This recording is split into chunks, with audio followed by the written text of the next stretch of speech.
الله تبارك وتعالى في كلامه القديم وفي الفرقان الحميد. أعوذ بالله من الشيطان الرجيم. بسم الله الرحمن الرحيم. وما أرسلناك إلا رحمة للعالمين. صدق الله ومولانا العظيم. قال نبينا محمد رسول الله صلى الله عليه وسلم: حياتي خير لكم ومماتي خير لكم أو كما قال عليه والصلاة والسلام.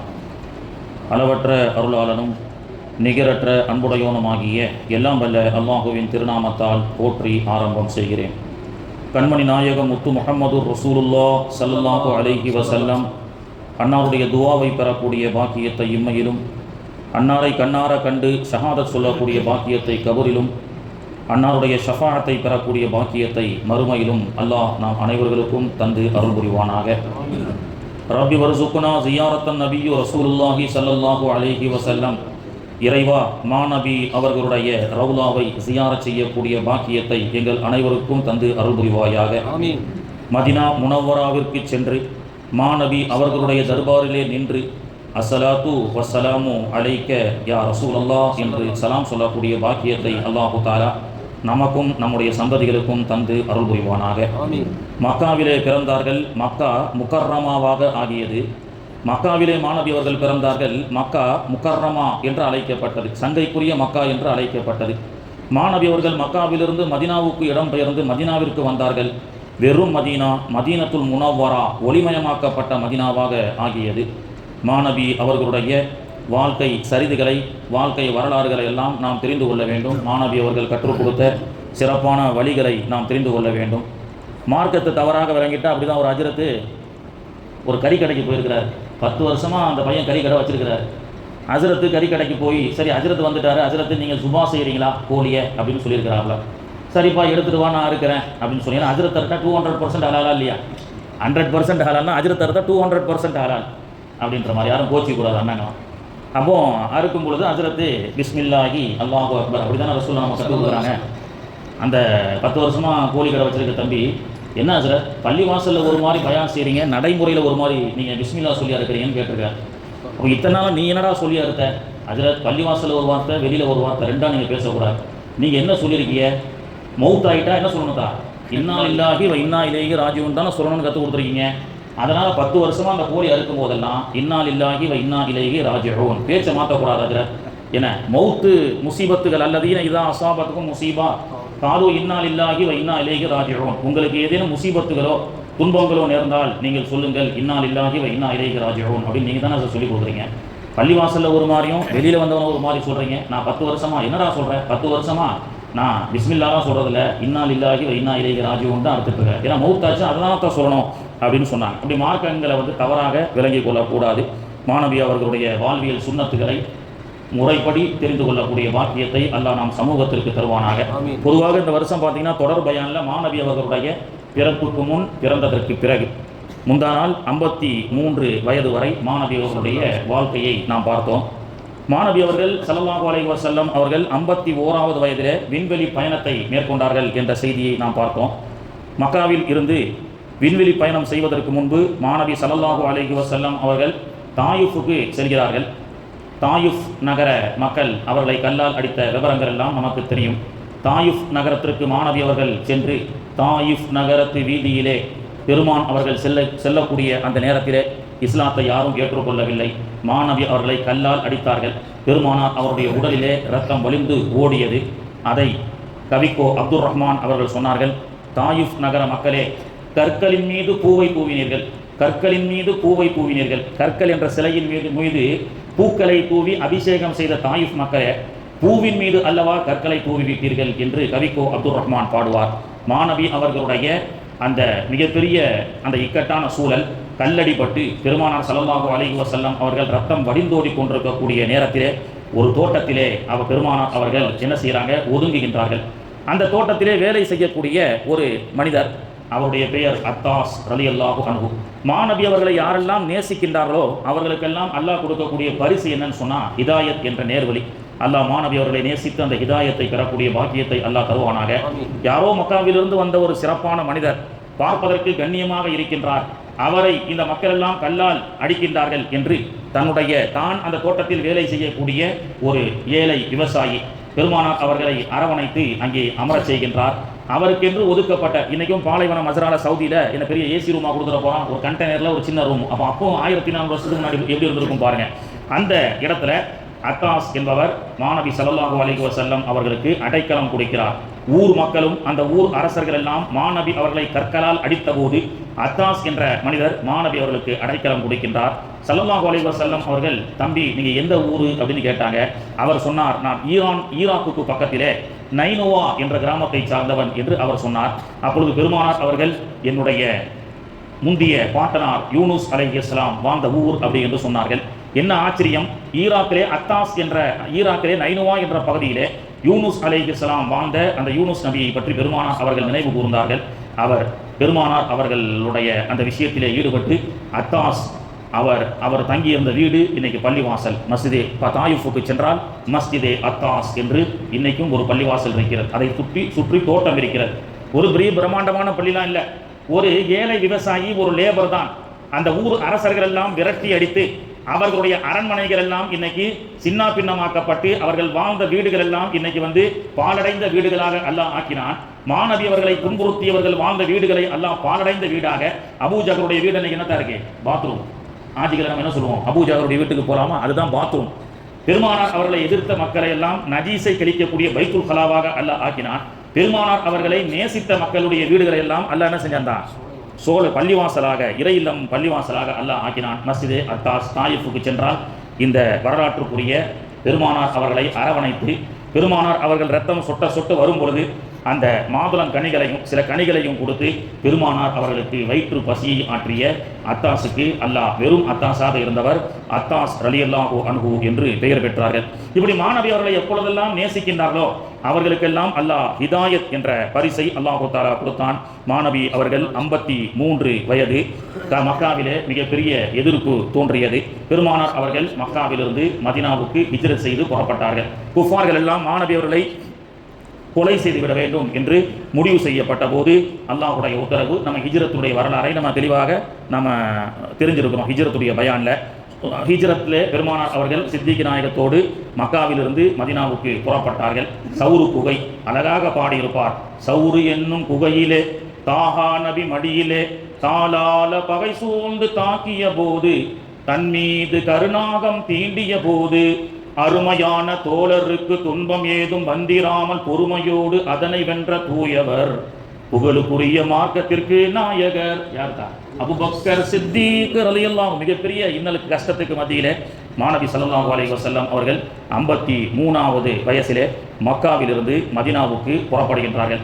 அப்போ ஒரு ஆயத்து ரொம்ப கவலைப்பட்டு போனாங்க. இன்னைக்கும் நம்ம மக்காவுக்கு போனால் ஆரம்பத்தில் மக்காவுக்கு போகக்கூடிய ஹாஜிகள் உம்ராவுக்கு எங்கே போவாங்க, அடுத்து மதீனாவுக்கு போவாங்க. ஹாஜிகள் மக்காவிலிருந்து மதீனாவுக்கு போவாங்க.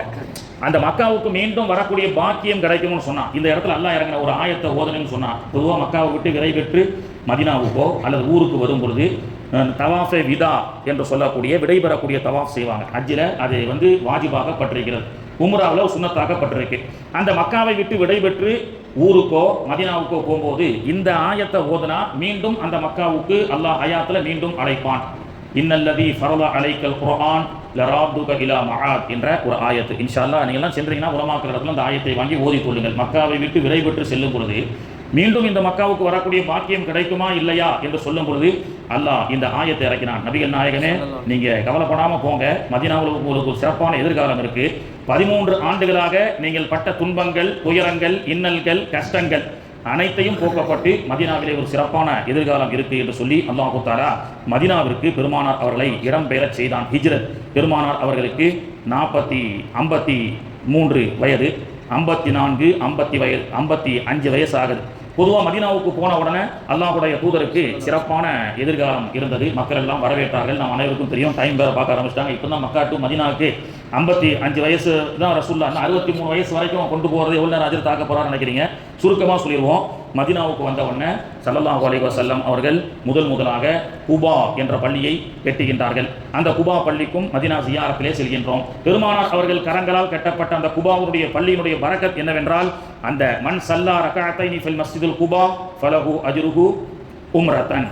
எஹ்ராம் கட்டாம, மீகாத்தில் நீயத் வைக்காம, தவாஃப் செய்யாம, சஹி ஓடாம 2 ரக்காயத் பெருமானார் அவர்கள் கட்டிய மதீனாவிலே கட்டப்பட்ட அந்த குபா பள்ளிவாசலிலே சென்று 2 ரக்காயத்துகள் தொழுதால் அவருக்கு உம்ரா செய்த நன்மை கிடைக்கிறது. பிறகு மக்களுடைய கூட்டம் ஜும்மாவுடைய நாள் குபா பக்கத்தில் பெருமானார் ஸல்லல்லாஹு அலைஹி வஸல்லம் அவர்கள் முதல் ஜும்மா பகிரங்கமாக நடத்துகின்றார்கள். அது ஜும்மா பள்ளிவாசல். பிறகு மாநபி ஸல்லல்லாஹு அலைஹி வஸல்லம் அவர்கள் என்னுடைய ஒட்டகம் எங்கே நிற்கிறதோ அங்குதான் தங்குவேன் என்று சொன்னார்கள் அல்லவா. இன்னைக்கும் மதீனாவுக்கு போனீங்கன்னா ரசூலுல்லாஹ்வுடைய ரவுலாவுக்கு பின்னாடி நான் ஃபோட்டோ எடுத்துட்டு வர மறந்துட்டேன். ரவுலாவுக்கு இந்த பக்கம் சலாம் சொல்லி வெளியில இருந்து பார்த்தீங்கன்னா ஒரு ரெக்டாங்கிள் சைஸில் ஒரு கூண்டு மாதிரி இருக்கும். அந்த கூண்டில் தான் மதீனாவுக்கு ஸல்லல்லாஹு அலைஹி வஸல்லம் அவர்கள் இந்த ஒட்டகம் எங்கே நிற்கிதோ அங்கே தங்குறேன்னு சொன்னாங்கல்ல, அந்த இடத்துல அபு அய்யூபுல் அன்சாரி ரலியல்லாஹு அன்ஹு அவர்களுடைய வீட்டிலே மாநபி அவர்கள் தங்குகின்றார்கள்.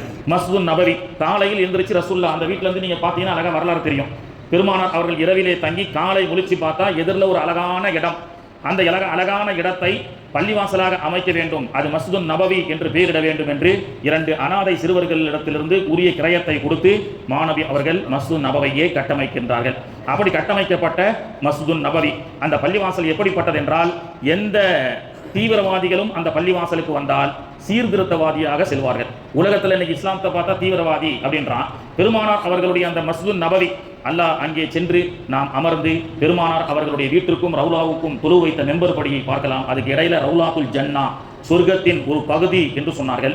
அந்த சொர்க்கத்தின் ஒரு பகுதியிலே பெருமானார் அவர்கள் கால்பட்ட அந்த இடத்திலே நடமாடி அங்கே தொழுதால் அது சொர்க்கத்திலே தொழுத நன்மைக்கு உண்டான சொர்க்கத்திற்கு சென்று தொழுத பரக்கத்து கிடைக்கும் என்று மாநபி ஸல்லல்லாஹு அலைஹி வஸல்லம் அவர்கள் சொன்னார்கள். உலகத்திலேயே ஒருவர் நான் சொர்க்கத்துக்கு போயிட்டு வந்துட்டேன்னு சொல்லக்கூடிய பாக்கியம் யாருக்கு கிடைக்கிறது தான்?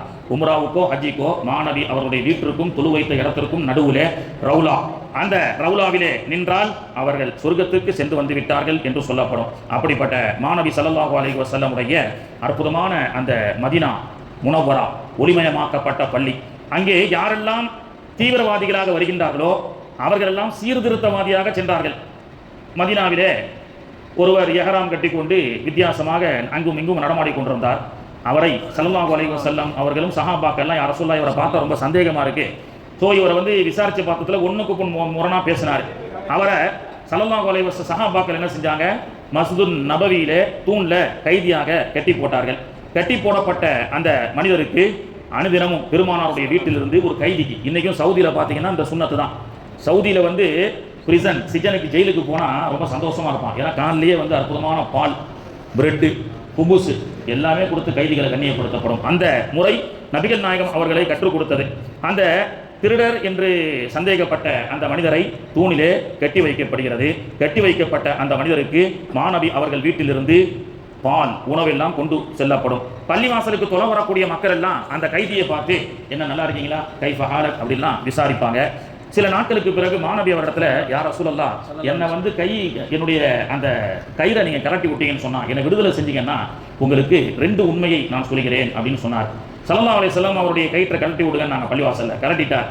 முதல்ல அவர் சொன்னார், ஒரு செய்தி என்னவென்றால் அஷ்ஹது அல்லா இலாஹ இல்லல்லாஹ் அஷ்ஹது அன்ன முஹம்மதர் ரசூலுல்லாஹ், நான் ஈமானை ஏற்றுக்கொள்கின்றேன். 2வது செய்தி என்னன்னு சொன்னால், உங்களை கொலை செய்வதற்காகத்தான் இத்தனாயிரம் திருகங்கள் நான் வாங்கிவிட்டு அந்த உங்களை கொலை செய்வதற்காகத்தான் நான் மதீனாவுக்கு வந்தேன். ஆனால் கொலையுள்ளம் கொண்ட என்னை கூட, தீவிரவாதியாக வந்த என்னை கூட இந்த உங்களுடைய அரவணைப்பும் உபசரிப்பும் என்னுடைய உள்ளத்தை மாற்றியது என்று சொன்னார். இதுதான் மாநபி அவர்களுடைய பள்ளிவாசலிலே சென்று நாம் அமர்ந்தால் அல்லாஹு தஆலா உள்ளத்தில் இருக்கக்கூடிய அழுக்குகளை எல்லாம் போக்குவான்.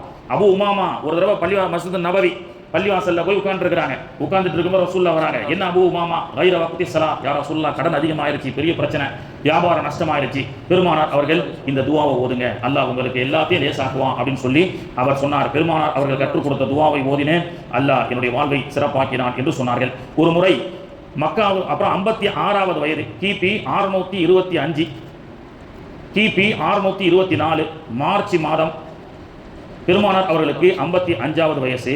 பத்ர் யுத்தம் நடக்கிறது. அந்த யுத்தம் நடைபெற்ற இடத்தை பற்றியெல்லாம் நாம் அன்றைக்கு செய்திகளாக சொன்னோம்.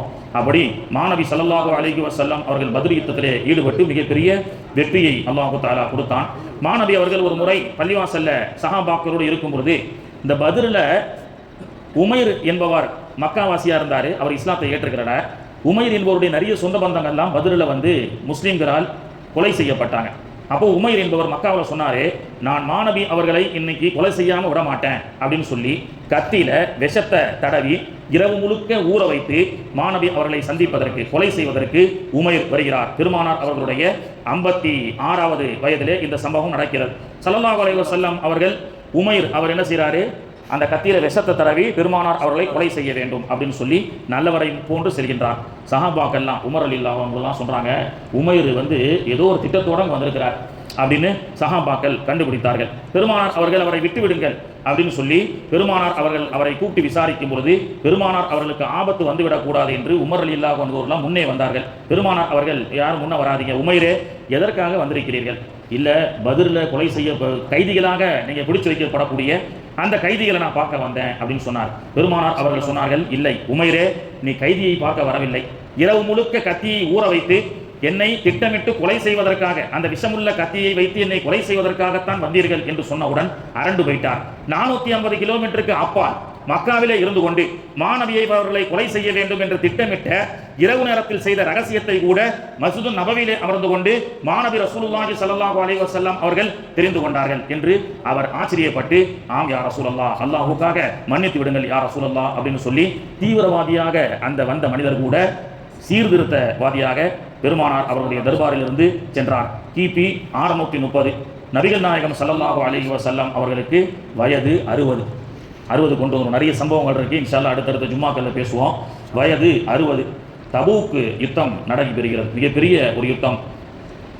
அதிலே ஸல்லல்லாஹு அலைஹி வஸல்லம் அவர்கள் தபூக் யுத்தத்தை முடிச்சிட்டு எல்லாருக்கும் தொழு வைப்பதற்கு ரசூலுல்லாஹ் வருவதற்கு முன்பே தொழுகைக்கு டைம் ஆயிடுச்சுன்னு சொல்லி அப்துர் ரஹ்மான் பின் அவுஃப் ரலியல்லாஹு அன்ஹு அவர்கள் தொழு வைக்கிறார்கள். ரசூலுல்லாஹ் வரதுக்கு முன்னாடி எல்லாம் சஃப்ல நின்றுட்டாங்க. எப்பொழுதுமே ரசூலுல்லாஹ் யாருக்கு முன்னாடியும் தொழுதில்லை, பெருமானார் அவர்கள் எப்பொழுதுமே இமாம் தான். ஆனால் தபூக்கில் இந்த சம்பவம் அப்துர் ரஹ்மான் பின் அவுஃப் ரலியல்லாஹு அன்ஹு அவர்கள் யாருன்னா அவங்களுடைய தாயார் தான் ரசூலுல்லாஹ்வுக்கு பிரசவம் பார்த்தவங்க. மிகப்பெரிய சிறப்புக்குரிய சஹாபி அப்துர் ரஹ்மான் பின் அவுஃப், மிகப்பெரிய செல்வந்தர் அப்படின்னு வரலாற்றில் சொல்லப்படுகிறது. தபூக் யுத்தத்தில் அப்துர் ரஹ்மான் பின் அவுஃப் ரலியல்லாஹு தொழு வைக்கிறாங்க. மாணவி ஸல்லல்லாஹு அலைஹி வஸல்லம் பின்னாடி நின்று தொழுகிறாங்க.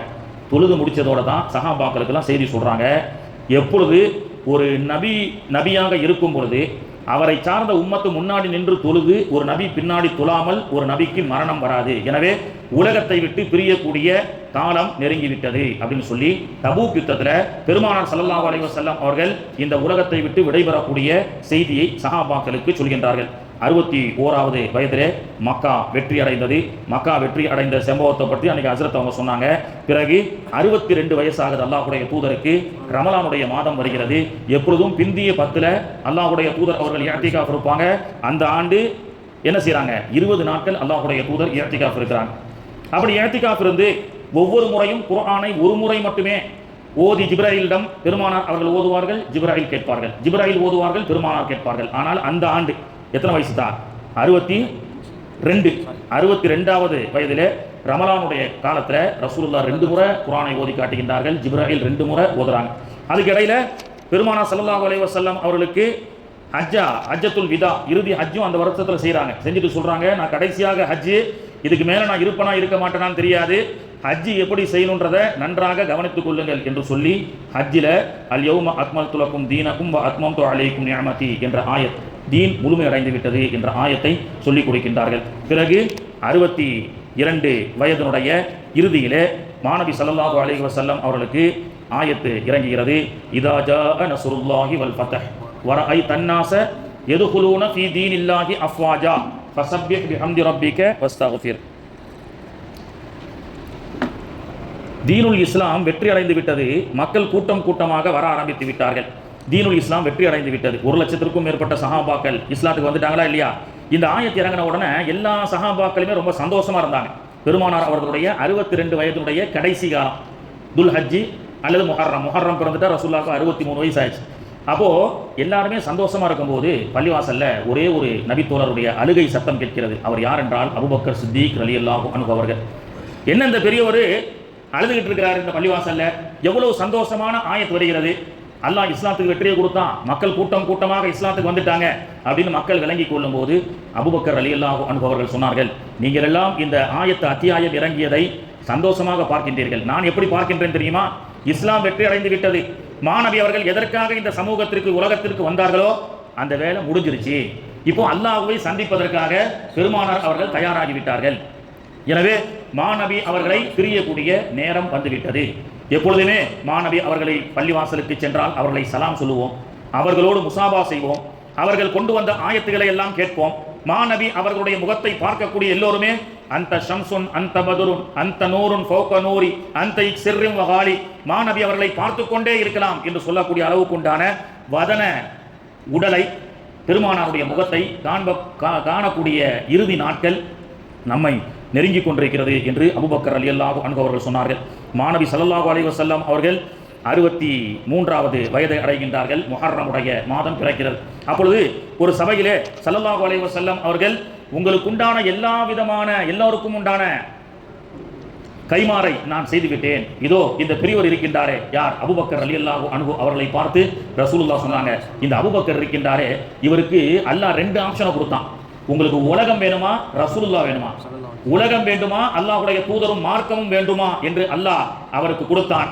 கோடிக்கணக்கான சொத்துக்களை எல்லாம் இந்த மார்க்கத்திற்காக இழந்துவிட்டு அல்லாஹ்வுடைய ரசூலுடைய பிரியத்தை மட்டும் சம்பாதித்துக் கொண்டிருக்கக்கூடிய இந்த அபூபக்கர், எனக்கு பிறகு ஒரு நபி வர வேண்டும் என்றால் அல்லாஹ் அபூபக்கரை தேர்ந்தெடுப்பான் என்று அபூபக்கர் ரலியல்லாஹு அன்ஹு அவர்களை பார்த்து சொன்னார்கள். அப்படித்தான் சஹாபாக்கள் மாநபி அவர்களை அப்படித்தான், பெருமானார் அவர்களை அப்படித்தான் நேசிச்சாங்க. உஸ்மானே கனி, நபிகள் சர்தாரின் பெயரை கேட்டால் அள்ளி கொடுப்பார்.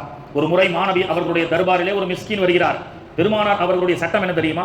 அம்மா சாயில ஃபலா தனுகர், நபியே உங்களிடத்துல யாராவது ஏதாவது கேட்டு வந்தா இல்லைன்னு சொல்லாதீங்க, சொர்க்கத்தை கேட்டாலும் கொடுக்க வேண்டும், அவருக்கு நேர்வழியை காட்ட வேண்டும். ரசூலுல்லாஹ்வுடைய தர்பாருக்கு அந்த மிஸ்கின் வராரு, யார் ரசூலுல்லாஹ் உதவி செய்யுங்க. ஸல்லல்லாஹு அலைஹி வஸல்லம் அந்த நேரத்தில் ஒன்றுமே இல்லை அவங்க இடத்துல. பெருமானார் அவர்கள் சரி உஸ்மானை போய் பாருங்க கொடுப்பார் அப்படின்னாங்க. உஸ்மான் கனி, அவர் ஒரு செல்வந்தர்.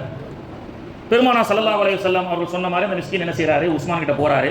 உஸ்மான் ரலியல்லாஹு அன்ஹு அவர்கள் ஒரு 10 திர்ஹம்கள் கொடுக்கிறார்கள். அதை வாங்கிட்டு அவர் செலவு பண்ணிட்டு வந்துடுறாரு. சில நாட்களுக்கு பிறகு அதே மிஸ்கின் வராரு, யார் ரசூலுல்லாஹ் உதவி செய்யுங்க. பெருமானார் அவர்கள் உஸ்மான் இடத்துல போங்க கவனிப்பாங்க அப்படின்னு சொன்னாங்க. பிறகு 3வது ஒரு நாள் வந்தார். நீ உன்னை 3வது டைமாக நான் பார்த்துட்டு இருக்கிறேன். அப்போ தான் அந்த ஆயத்தை இறங்குது. எப்போ எத்தனை முறை வந்தாலும் யார் ரசூலுல்லாஹ் நீங்கள் சலிக்காமல் கொடுங்க. இப்போ அம்மா சாயில ஃபலா தன்ஹர் இப்போ அம்மா பி நிஅமத்தி ரப்பிக ஃபஹதீஸ். அப்போது உஸ்மான் ரலியல்லாஹு போன யார் ரசூலுல்லாஹ் போனால் 10 திர்ஹம் ஏதோ கொடுத்தாரு. சரி உஸ்மான் ரலியல்லாஹு 3 டைம் போனீங்கல்ல, எப்படி கேட்ட அப்படின்னு கேட்டாங்க ரசூலுல்லாஹ். போய் சலாம் சொன்னேன், அஸ்ஸலாமு அலைக்கும் உஸ்மான். வலைக்கும் சலாம், அல்லாஹ்வுக்காக கொடுங்கன்னு கேட்டேன். சரி இந்த டைம் போயிட்டு அல்லாஹ் ரசூலுக்காக கேட்டு பாருங்கள் அப்படின்னாங்க. போய் சலாம் சொல்லி அஸ்ஸலாமு அலைக்கும் யா உஸ்மான், அல்லாஹ் ரசூலுக்காக உதவி செய்யுங்க அப்படின்னாங்க. உஸ்மான் ரலியல்லாஹு ஒன்றும் பேசுற, வீட்டுக்குள்ள அழைத்து சென்று பீரோ கஜானாவெல்லாம் திறந்து என்ன வேணுமோ அள்ளிட்டு போன்ட்டாங்க, பிளாங்க் செக் கொடுத்துட்டாங்க.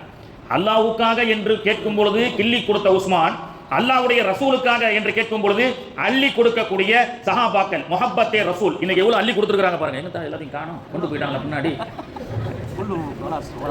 அல்லாஹ்வுடைய ரசூலுக்காக, இதுதான் முஹப்பத்தே ரசூல். ரபியுல் அவ்வல் திங்கள் மாநபி அவர்களுடைய சபையை பேசப்படக்கூடிய சபைகளிலே அந்த சபைக்கு வரக்கூடிய மக்களுக்கு உண்டான தபுரூக்குகள் என்று ஒற்றை வார்த்தை சொன்னால் 12 நாட்கள் பத்தாது, 40 பேர் 50 பேர். அதனால நீங்க 3-4 தபுரூக்கு எல்லாரையும் ஃபில் பண்றதுக்காக நானும் கொடுக்கின்றேன். இது உஸ்மான் ரலியல்லாஹு அன்ஹு. அல்லாஹ் ரசூலுக்காக என்றால் இந்த உம்மத்திற்காக அள்ளி கொடுக்கக்கூடிய மிகப்பெரிய வள்ளல்களாக சஹாபாக்கள் இருந்தார்கள். அபூபக்கர் ரலியல்லாஹு அன்ஹுவாக இருக்கட்டும், உஸ்மான் ரலியல்லாஹு அன்ஹு அவர்களாக இருக்கட்டும், பெருமானார் அவர்கள் அபூபக்கருக்கு மட்டும் எனக்கு அவருக்கு கைமாறு என்னால் திரும்ப செய்ய முடியவில்லை, நான் கியாமத் நாளிலே அபூபக்கருக்கு செய்வேன் என்று சொன்னார்கள். ஏனென்றால் மாநபி அவர்களுடைய உயிரை காப்பதற்காக தான் அந்த பாம்பனுடைய அந்த விஷத்தை உள்வாங்கிக் கொண்டு மாநபி அவருடைய தூக்கத்திற்கு சௌரு என்னும் குகையிலே தாஹா நபி மடியிலே தாளால பகை சூழ்ந்து தாக்கிய போது தன் மீது கருணாகம் தீண்டிய போது அருமையான தோழருக்கு துன்பம் ஏதும் வந்திராமல் பொறுமையோடு அதனை வென்ற தூயவர் அபூபக்கர் சித்திக் ரலியல்லாஹு அன்ஹு.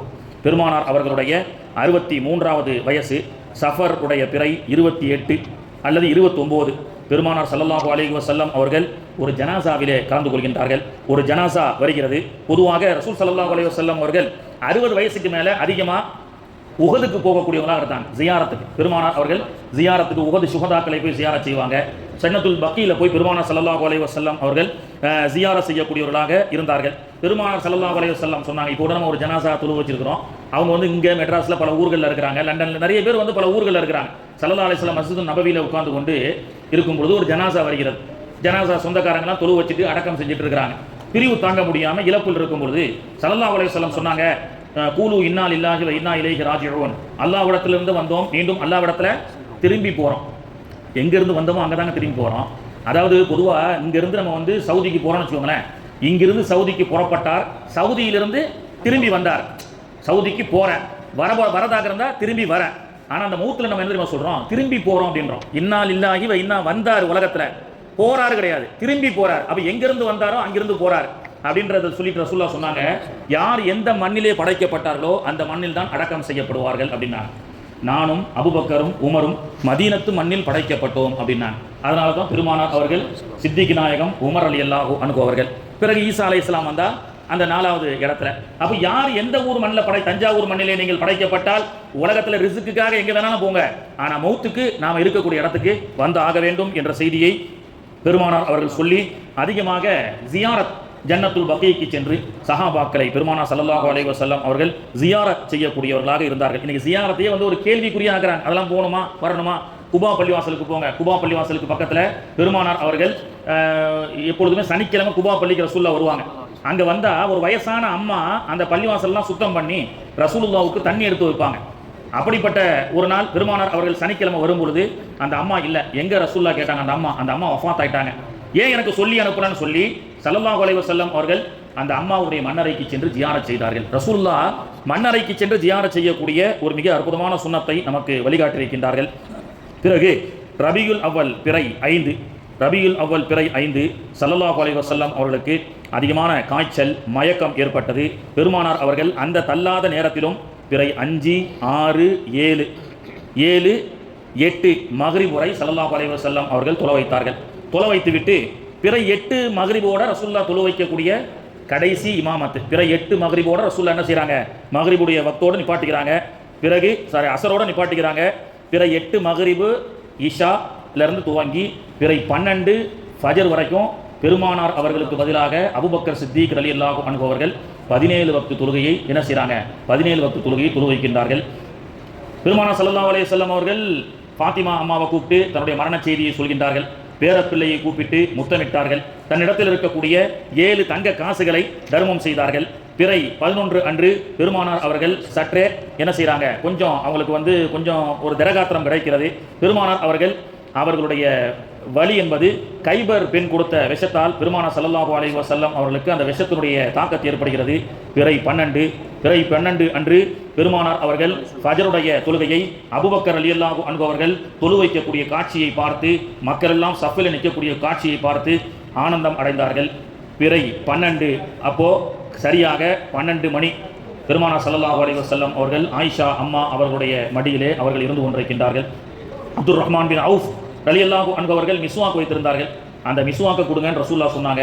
அந்த மிஸ்வாக்கால் பல்லை அவர்கள் தேய்த்து கொண்டு அல்லாஹு ரஃபீக்குல் அலா, அல்லாஹு ரஃபீக்குல் அலா, உயர்ந்த நண்பனோடு என்னை சேர்த்து வைப்பாயாக. உயர்ந்த நண்பன் யார் என்றால் இறைவா நீயே என்று பெருமானார் அவர்கள் சொல்லி சரியாக 12 மணி நேரத்திலே ஸல்லல்லாஹு அலைஹி வஸல்லம் அவர்கள் ஆயிஷா அம்மா அவர்களுடைய மடியிலிருந்து அஷ்ஹது அல்லா இலாஹ இல்லல்லாஹ் என்ற ஏக இறைவன் ஒருவன் என்று தன்னுடைய விரலால் வானத்தை நோக்கியவர்களாக ஸல்லல்லாஹு அலைஹி வஸல்லமுடைய உயிர் இந்த உலகத்தை விட்டு பிரிகிறது. அல்லாஹுவை அவர்கள் சந்திக்க சென்று விட்டார்கள். இன்னா லில்லாஹி வ இன்னா இலைஹி ராஜிஊன். மாநபி அவர்களுடைய பிரிவை தாங்க முடியாமல் பெரும் பெரும் சஹாபாக்கள் எல்லாம் அழுது புறம்பினார்கள். நிறைய சஹாபாக்களுக்கு பைத்தியம் பிடித்து விட்டது. ஒரு சஹாபி சொன்னார், பெருமானார் அவர்களை இந்த உலகத்தை விட்டு வஃபாத் ஆகிவிட்டார்கள். இன்னொரு குறிப்பு, பெருமானார் மௌத்தாயிட்டாங்கன்னு சொல்லக்கூடாது, ரசூலுல்லாஹ் மௌத்தாயிட்டாங்க. ஏன்னா ரசூல் ஸல்லல்லாஹு அலைஹி வஸல்லம் அவர்கள் ஷஹீத். இன்னைக்கு முதல் மக்ரிப்ல முதல் ரக்காயத்தில் என்ன ஓதுறோம்? வலா தகூலு லிமன் யுக்தலு ஃபீ சபீலில்லாஹி அம்வாத். சில நன்மக்கள் அல்லாஹ்வுடைய ஷஹீதை அவர்கள் பெற்றால் மௌத்தாகிவிட்டார்கள் என்று சொல்லாதீர்கள். அப்போ ரசூலுல்லாஹ் மௌத்தாகும் போது அப்படின்னு சொல்லக்கூடாது. வஃபாத்துன் நபி ஸல்லல்லாஹு அலைஹி வஸல்லம் அவர்கள், பெருமானார் ஸல்லல்லாஹு அலைஹி வஸல்லம் அவர்கள் வஃபாத் ஆனதற்கு பிறகு இந்த உலகமே மதீனாவே இருண்டு போன மாதிரி இருந்தது. ஒரு நபித்தோழர் அல்லாஹ்வுடைய தூதரை பார்த்த இந்த கண்கள் வேற யாரையும் பார்ப்பதற்கு நான் விரும்பவில்லை, யா அல்லாஹ் என்னுடைய கண்களை எடுத்து விடுவாயாக என்று அழுது அழுது அவருடைய கண்கள் எல்லாம் என்ன ஆகிவிட்டது? கண்களே பறிபோய் விட்டது. அல்லாஹ்விடத்தில் துஆ செய்ய ஆரம்பிச்சாங்க. அல்லாஹ்வுடைய தூதரை பார்த்த இந்த கண் கடைசியாக உலகத்தில் அல்லாஹ்வுடைய தூதரை பார்த்ததாகவே இருக்கட்டும் என்று எல்லா சஹாபாக்களும் என்ன செஞ்சாங்க? கவலைப்பட்டார்கள், அழுதார்கள். உமர் ரலியல்லாஹு அன்ஹு அவர்கள் இன்னும் ரசூலுல்லாஹ் யாராவது இறந்துட்டாங்க, மௌத்தாயிட்டாங்க, அதான் அந்த கோபத்தை அப்படிதான் மௌத்தாயிட்டாங்கன்னு யாரும் சொன்னீங்கன்னா நான் வாளை வைத்து உங்களை வெட்டி விடுவேன் என்று சொன்னார்கள். பிற்காலத்தில் கொஞ்ச நாள் கழிச்சு எல்லாமே சரியான முறையில் ஆனதற்கு பிறகு யதார்த்த நிலைக்கு வந்ததற்கு பிறகு உமர் ரலியல்லாஹு இடத்துல கேட்குறாங்க, பெருமானார் அவர்களுடைய பிரிவின் போது நீங்கள் ரொம்ப கவலைப்பட்டு ரொம்ப கடினமாக நடந்து கொண்ட காரணம் என்ன என்று சொல்லும் பொழுது உமர் ரலியல்லாஹு அன்ஹு அவர்கள் சொன்னார்கள், நான் ஒரு முறை பெருமானார் ஸல்லல்லாஹு அலைஹி வஸல்லம் அவர்கள் ஒரு மெம்பரிலே எப்பொழுதுமே ஏறி பயான் செய்வார்கள். அது மரக்கட்டையால் ஆக்கப்பட்ட மெம்பர். பிறகு அந்த மரக்கட்டை சற்று பலகீனம் அடைந்த போது வேற ஒரு மெம்பரை அந்த வார ஜும்மாவில் பெருமானார் அவர்கள் ஏறி நின்று புது மெம்பரில் பயான் செய்கிறாங்க. பயான் செய்து கொண்டிருக்கும் பொழுது திடீரென்று ஒரு அழக்கூடிய சத்தம் கேட்கிறது. அந்த அழக்கூடிய அலறை ஒரு வித்தியாசமான சத்தமாக கேட்டது. எங்கிருந்து வந்தது என்று சொன்னால், மாநபி ஸல்லல்லாஹு அலைஹி வஸல்லம் அவர்கள் அமர்ந்திருந்த அந்த செத்த மரம், அந்த கட்டை இருக்கிறது அல்லவா, அந்த கட்டை மாநபி அவர்களுடைய பிரிவை நினைத்து அழுதது. மரக்கட்டை என்று சொல்லக்கூடிய சில பேர் கல் நெஞ்சக்காரனா இருந்தா என்னடா மரக்கட்டை மாதிரி இருக்கிறீங்க அப்படின்னு சொல்றாங்களே, மரக்கட்டை கூட மாநபி அவர்களுடைய பிரிவை நினைத்து வருந்தப்படக்கூடிய நேரத்திலே என் போன்ற கல்புடையவன் எவ்வாறு அழாமல் இருக்க முடியும் என்று உமர் ரலியல்லாஹு அன்ஹு அவர்கள் நமக்கு சொல்லிக் கொடுப்பார்கள். கண்ணியத்திற்குரியவர்களே, மாநபி அவர்களுடைய பிரிவு மதினா முனவரா மிகவும் இருண்டதாக ஆகியது. இருந்தாலும் அல்லாஹ்வுடைய தூதர் அவர்கள் சொன்னார்கள், ஹயாத்தி ஹைருல்லக்கும் வமமாத்தி ஹைருல்லக்கும், என்னுடைய ஹயாத்தும் உங்களுக்கு ஹைரு தான், என்னுடைய வஃபாத்தும் உங்களுக்கு ஹைரு தான் என்று பெருமானார் ஸல்லல்லாஹு அலைஹி வஸல்லம் அவர்கள் சொல்லிக் கொடுக்கின்றார்கள். அல்லாஹு தஆலா அப்படிப்பட்ட மாநபியை நேசம் கொண்டு பெருமானார் அவர்கள் வாழ்ந்த அந்த வழியிலே வாழக்கூடிய பாக்கியத்தை எல்லாம் வல்ல அல்லாஹ் நாம் அனைவர்களுக்கும் தந்து அருள் புரிவானாக. மாநபி அவர்களுடைய இந்த சிறப்பான வாழ்வியலை பற்றி பேசப்படக்கூடிய அந்த மஜ்லிஸினுடைய பரக்கத்தை கொண்டு நம்முடைய கஷ்டங்கள், துன்பங்கள், துயரங்கள் அனைத்தையும் அல்லாஹு தஆலா போக்கி அருள் புரிவானாக. மாநபியினுடைய வருகை எவ்வாறு ரஹ்மத்தாக பரக்கத்தானதாக அல்லாஹ் ஆக்கி வைத்தானோ அதே போன்று நம்முடைய வாழ்வையும் அல்லாஹு தஆலா ரஹ்மத்தானதாக பரக்கத்தானதாக அல்லாஹ் ஆக்கி வைப்பானாக. இந்த சிறப்பான மஜ்லிஸ்களிலே தினந்தோறும் தபுருக்குகளை கொடுத்து வழங்கிய, பெருமானார் அவர்கள் மீது பாசம் கொண்டு வழங்கிய நன்மக்களுக்கு எல்லாருக்கும் அல்லாஹ் வளமான வாழ்வை தந்து அருள் புரிவானாக. 12 நாள் 40 பேர் 50 பேர் கொடுத்தா என்ன தான் செய்யறது? 12 நாளைக்குள்ள தான் நிகழ்ச்சியை முடிக்க முடியும். எனவே ஒரு நாளைக்கு 3 தபுருக்கு 4 தபுருக்கு. அதனால தான் நீங்கள் எல்லாம் யாராவது குட்டியான ஏதாவது கொண்டு வந்தீங்களா இல்லையா, கொண்டு போகிறதுக்கு பைக்கெலாம் பத்தாது. அந்த அளவுக்கு சிறப்பான முறையில் தபுருக்குகள் மாநபி அவர்களுடைய பேரில் வழங்கப்படுகிறது. வழங்கப்பட்ட நபர்களுக்காக நம்ம துவா செய்வோம். வழங்கியவர்கள் பைத்துல் மால் அப்துல் ஹமீத் பாய் அவர்களுடைய தகப்பனார் மருகும் ஷாகுல் ஹமீத் பாய் சபியா அவங்களுடைய தாயார் அவர்களுக்காக, தங்கம் மோட்டார்ஸ் சையீத் முகமது பாய் மருகும் அவருடைய மகனார் ஜாவித் மற்றும் அவருடைய தந்தை அப்துல் ரஸாக் அவர்களுக்காக, அப்துல் வாஜித் பாய் நமக்கெல்லாம் தெரியும் மருகும் அவருடைய தந்தை அப்துல் ஹமீத் ஃபாத்திமா பேகம் தாயார் அவர்களுக்காக, முகமது நிசார் ஹாஜியார் பீர் முகமது அண்ணன் கோவிலூர், ஈபி நாசர் பாய் அவங்களுடைய தாயார் ரஹீமா மருகுமா அவர்களுக்காக, ஷாகுல் ஹமீத் மருகும் ஃபாரூக் ஹாஜியார் அவர்களுடைய மகனார் ஷாகுல் நமக்கெல்லாம் தெரியும், என்டெக்ஸ் ஜலாலுத்தீன் பாய் பல வியாபாரம் செய்யக்கூடிய நம்முடைய பள்ளிவாசல்லேயே சுற்றி வரக்கூடிய இளைஞர்களில் ஒருவர் அஷ்ரஃப் பாய் அவர்கள், தாஜுத்தீன் அமீர் சாப் அவர்கள், இன்னைக்கு தேநீர் வழங்கியது நம்முடைய உஸ்தாத் ஹாஜா ஹசரத் அவர்கள், ராயல் ஸ்நாக்ஸ் நாசர் பாய் அவங்களுடைய தந்தை மொய்தீன் குட்டி அவர்களுக்காக, முகமது அனீஃபா அவர்களுக்காக, அடுத்து தஞ்சை கெஸ்ட் ஹவுஸ் உஸ்மான் ஹாஜியார், இது போன்ற நல்ல இன்னைக்கு அப்புறம் மகாராஜா அந்த பள்ளிவாசலுடைய முத்தவல்லி மகாராஜா ஹாஜி அவர்களுடைய தபருக்கும் வந்திருக்கிறது. முர்த்தபா வழங்கிய எல்லாமே முஷக்கலாக இருக்குது. இன்ஷா அல்லாஹ் வழங்கிய அனைவருக்கும் அல்லாஹ் வளமான வாழ்வை தந்து அருள் புரிவானாக. இறுதியாக மாநபி அவர்களுக்கு சலாம் பைத்தை நாம் ஓதி துவா செய்வோம். யாசின் ஓதிட்டாங்க நேராக பந்தத்தின் காரணமாக. யா நபி சலாம் அலைக்கும், யா ரசூல் சலாம் அலைக்கும், யா ஹபீப் சலாம் அலைக்கும், ஸலவாத்துல்லாஹி அலைக்கும். أشرق البدر علينا واغتبت منه البدور مثل حسنك ما رأينا قط يا وجه السرور أنت شمس أنت بدر أنت نور فوق نور أنت يكسر وغالي أنت مصباح الصدور يا حبيبي يا محمد يا عروس الخافقين يا مؤيد يا ممجد يا إمام القبلتين برها وجهك يسعى يا كريم الوالدين حولك صافي المبادئ وردنا يوما النشور أنت غفار الخطايا وذنوب الموبقات أنت ستار المساوي ومدير الحسنات يا غني الحسنات يا رفيع الدرجات كفروا عني ذنوبي واعفو لي عن سيئات عالم سر وأخفى مستجيب